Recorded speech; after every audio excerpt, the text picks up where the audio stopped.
Olá, meus amores, tudo bem? Olha só, nós estamos.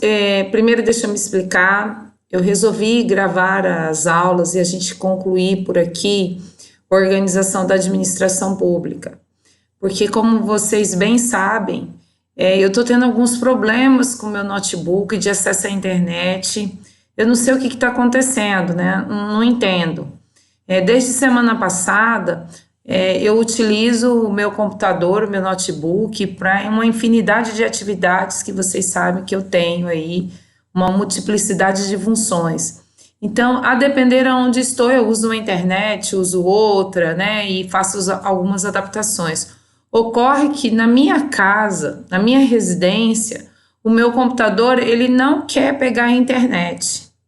E hoje, por exemplo, eu tentei fazer uma aula pelo Microsoft Teams de manhã e eu não consegui também, porque embora eu tenha conseguido acessar a internet em outro local, que não a minha casa, que eu tive que me deslocar, e o Microsoft, aquele Teams, está caindo toda hora.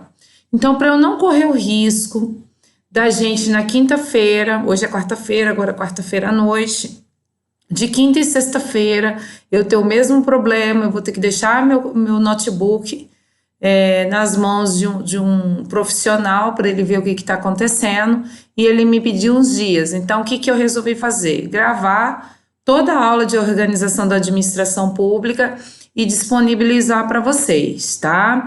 Então, eu vou fracionar as nossas aulas em pequenas aulas e disponibilizá-las para vocês. Então, a gente tem a parte 1, que foi aquela nossa primeira aula. Agora, a partir de agora, é gravação parte 2, organização da administração pública, ok? E aí vocês aguardem que provavelmente vai ter, dá uma olhada lá, vai ter a parte 2, a parte 3 e talvez até a parte 4, tá? E independente, assim, eu não lembro, eu lembro que a gente concluiu aquela parte inicial de organização da administração pública, estabelecendo aí a diferença entre administração pública direta e indireta, administração pública centralizada, descentralizada, a diferença de concentração e desconcentração, teoria do órgão, tudo isso nós já vimos, né? Então, hoje eu quero partir desse ponto. Eu sei que eu já abordei alguns aspectos dessa tabela que está aí na tela de vocês, mas eu vou reforçar abordando novamente. Aqui é só uma apresentação das 4 entidades administrativas que são conhecidas como administração indireta, ou seja, a União, Estado, Município, Distrito Federal, que são entes políticos, pessoas jurídicas de direito público interno. Elas podem, mediante lei, criar ou autorizar que sejam criadas administrações públicas indiretas ou entes administrativos. E eles são 4 que nós temos aí na tela. Nós temos as autarquias, as fundações públicas, nós temos a sociedade de economia mista e empresa pública. Então, nesse momento, eu vou apresentar para vocês só uma tabela com a diferenciação entre as 4. Depois, na minha próxima gravação, eu vou trazer abordando uma por uma dessas entidades, tá? Mas esse quadro aqui, se vocês observarem bem ele nos mostra a diferença de uma forma bem sucinta entre autarquia, fundação pública, empresa pública e sociedade de economia mista. Se vocês observarem bem entre a diferença, vocês vão ver que a autarquia e a fundação pública hoje, na atual conjectura que nós temos do direito administrativo, elas basicamente não possuem diferença nenhuma entre elas, porque a fundação pública, ela foi ganhando uma roupagem ao ponto de ficar muito semelhante com a autarquia. Então, basicamente, tudo que eu apresentar de autarquia, você aplica para a fundação pública. Eu só vou fazer uma pequena diferença na aula. A empresa pública e a sociedade de economia mista, elas têm várias características em comum. Mas se vocês observarem bem na tabela, vocês vão observar que o capital, o capital dela, entre elas, é diferenciado. Enquanto que em uma o capital é exclusivo do poder público, no caso da empresa pública, da Caixa Econômica, na sociedade de economia mista, por isso que fala mista, né? Ela só pode ser formatada apenas como sociedade anônima e o capital dela é misto, tem capital privado e tem capital público. Já a empresa pública, o capital dela é 100% público e ela pode adquirir qualquer forma de sociedade, tá? Que vocês vão estudar lá no direito empresarial, enquanto que a sociedade de economia mista somente sociedade anônima. E basicamente as duas têm a mesma finalidade, que é exercer atividade econômica, tá? E o que eu quero fazer com isso? Fazer a abordagem específica de cada uma delas com vocês na próxima aula. Uma coisa bem diferente entre ambas, que aqui eu vou tratar só mesmo da diferença entre elas aqui, é o modo de criação. Quero chamar atenção aqui. Aqui eu estou fazendo uma diferenciação geral, depois eu vou falar de cada uma.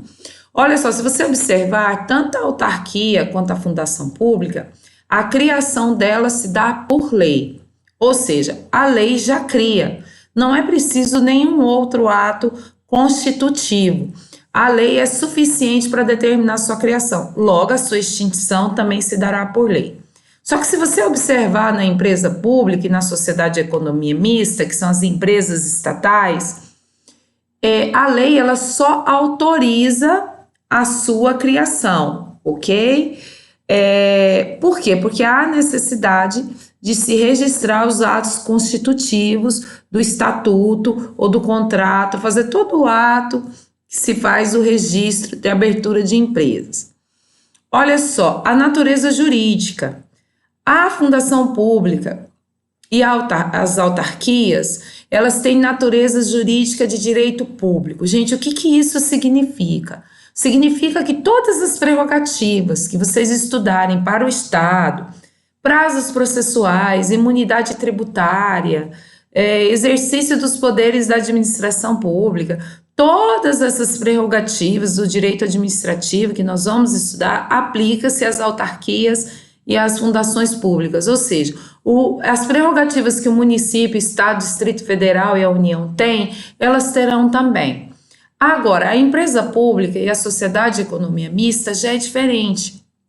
Como elas vão explorar atividade econômica, embora seja de utilidade pública, de interesse da coletividade, ela também vai entrar nesse mercado aí, que é explorado bastante pela esfera privada também, né? Por exemplo, os bancos. Os bancos também, nós temos bancos privados. A Petrobras, exploração de petróleo, nós também temos instituições privadas no interesse da exploração do petróleo. É por isso que o regime jurídico das empresas estatais é o regime jurídico de direito privado. O que isso significa? Significa que a relação não é vertical, como nós vimos nas primeiras aulas. A relação jurídica dessas empresas estatais para com o particular é uma relação jurídica horizontal, impede igualdade, ou seja, elas não são dotadas dessas prerrogativas, essa é a regra, tá? Que o Estado ele detém. Agora, já falei um pouquinho da finalidade. A finalidade da autarquia e da fundação pública é execução de serviços do Estado, de natureza social e também de atividades administrativas. E aplica-se também o princípio da especialidade, ou seja, eu só crio uma autarquia e uma fundação pública, tá? Para atender o princípio da especialidade, ou seja, para uma prestação de serviço, uma execução de um determinado serviço. Não pode ser genérico. Se eu quero atenção para os meus serviços de água e esgoto, eu posso criar uma autarquia, como aconteceu com o Sanear. Agora, criar uma autarquia para cuidar de rede, de água, esgoto e iluminação, aí já perde o caráter de especialidade, tá? Fundação pública, da mesma forma, tá? Agora vocês vão ver uma pequena diferençazinha aí na natureza jurídica, é que a fundação pública, ela pode ter natureza jurídica também de direito privado, mas isso aí, raramente isso acontece hoje, tá? Normalmente as fundações públicas, elas possuem natureza jurídica de direito público, é pessoa jurídica de direito público. Então, isso significa que, basicamente, o que nós estudarmos em autarquias aplica-se a elas também, tá? Outra questão, sim, interessante é os agentes públicos. Quem são os agentes públicos? As pessoas que vão representar a vontade dessa administração indireta. É você que presta um concurso, é você que, de repente, se vê convidado a ocupar um cargo comissionado, temporário. O que você precisa saber é que, para as autarquias e fundações públicas de direito público, nós temos os servidores públicos. Isso significa que eles serão regidos por um estatuto. Vocês vão estudar sobre servidor estatutário mais à frente, lá em Direito Administrativo 2, quando nós vamos falar de agente público. E o que isso significa? Que nesses casos não se aplica a CLT. Esses servidores, eles não possuem FGTS, eles não possuem seguro-desemprego, porque eles têm uma característica muito particular, que é ser servidor público.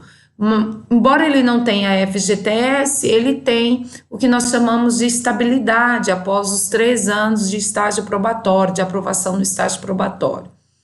Mas isso não vem o caso agora, porque isso aí vocês vão estudar mais à frente. Já a empresa pública e a sociedade de economia mista, elas possuem empregados públicos. O que isso significa? Que uma pessoa que ingressar, e lembrando que em todas elas há necessidade de prestar concurso público, com umas raras exceções que eu vou falar para vocês depois.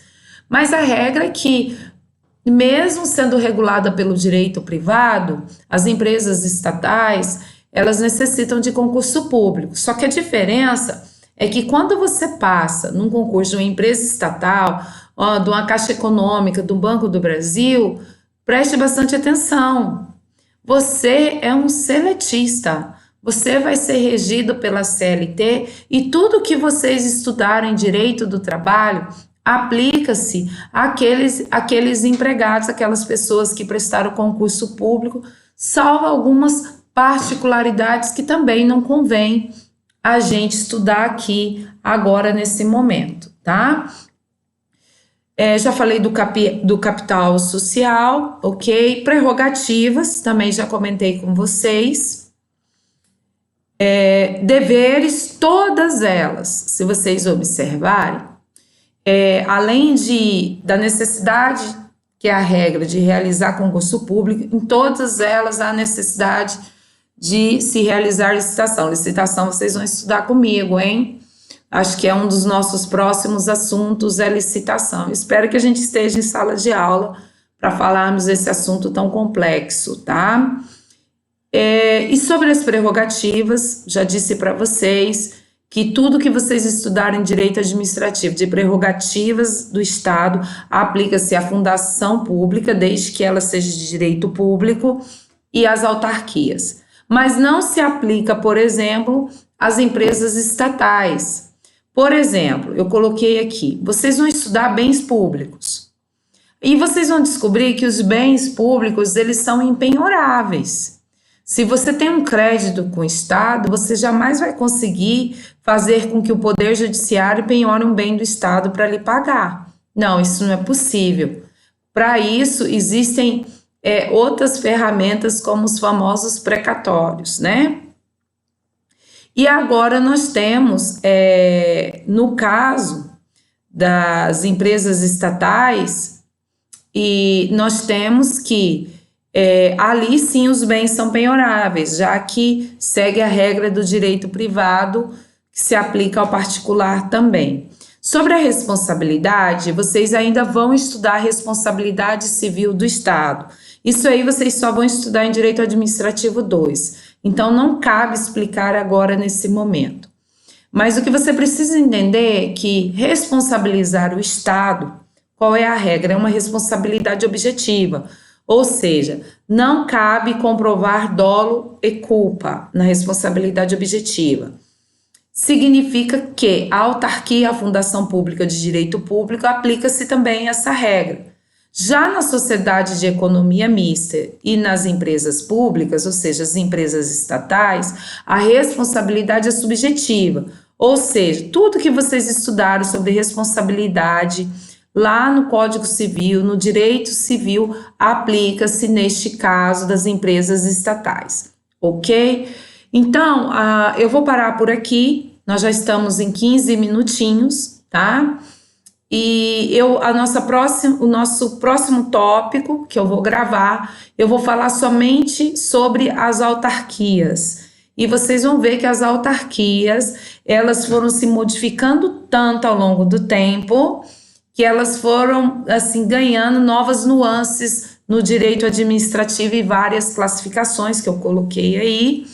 E eu acredito que em termos de números de administração indireta, seja assim, o maior número em termos de quantidade que existe hoje, são as mais comuns de se encontrar, tá? Então, preparem aí que nós já vamos para o nosso próximo encontro em autarquia, organização da administração pública, parte 3. Vai lá, beijo!